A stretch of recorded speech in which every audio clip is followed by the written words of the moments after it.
দেখুন এই লোকটি পাইপটা ঘুরাতে গিয়ে তার বন্ধুকে ড্রামের ভিতরে ফালাই দিল।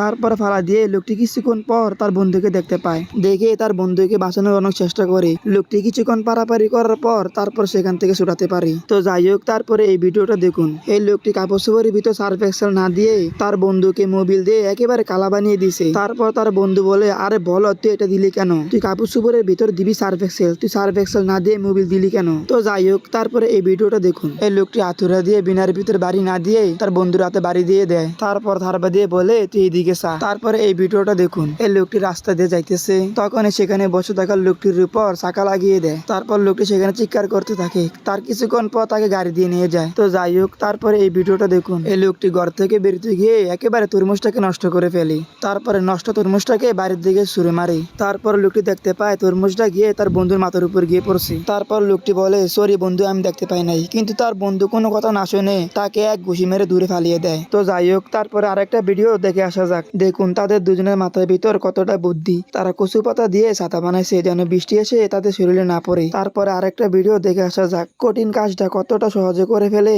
তাদেরকে না দেখলে আপনারা কেউ বিশ্বাস করবেন না। প্রথমে তারা দুজন লোহা দিয়ে 2 চাকার একটা গাড়ি তৈরি করে, তারপর সেটা নিয়ে জঙ্গলের ভিতর চলে আসে। তারপর গাড়িটাকে গাছের মধ্যে শিকলের মাধ্যমে ভালোভাবে বাঁধিয়ে দেয় যেন কোনো মতে না ছুটে। এই জিনিসটা আপনারাও শিখে রাখতে পারেন। 10-12 জনের কাম কিভাবে 2 জনের করতে হয় এটা দেখলে আপনারা বুঝতে পারবেন। এর জন্য এই চায়নার লোকেরা আমাদের কাছ থেকে 100 বছর এগিয়ে। তো যাই হোক, সেটা বড় কথা না, সবচেয়ে বড় কথা হইতাছে তারপর তারা দুজন এটাকে ভালো মতন বাঁধিয়ে এখন গাছটাকে বাজারে নিয়ে যাবে এটাকে বিক্রি করতে। গাড়িটাকে এত সুন্দরভাবে তৈরি করছে যেন একজনে এটাকে নিতে পারে। তো যাই হোক, তারপরে এই ভিডিওটা দেখুন। চায়নার এই লোকটি রাস্তার ভিতর মুক্তি হয়ে দাঁড়িয়ে আছে। তার কিছুক্ষণ পরেই সেখানে একটা মেয়ে আসে। মেয়েটা কিভাবে জানি বুঝে ফেলে যে এটা মুক্তি না, এটা একটা আসল মানুষ। তারপর মেয়েটি দেখতে পায় লোকটির হাতে একটা তরমুজ। তারপর দেখুন মেয়েটা কত চালাকের সাথে লোকটির থেকে তরমুজটা খায়। তো যাই হোক, আজকে এ পর্যন্তই। সবাই সুস্থ থাকবেন, ভালো থাকবেন, আমার জন্য দোয়া করবেন। খুদা হাফেজ।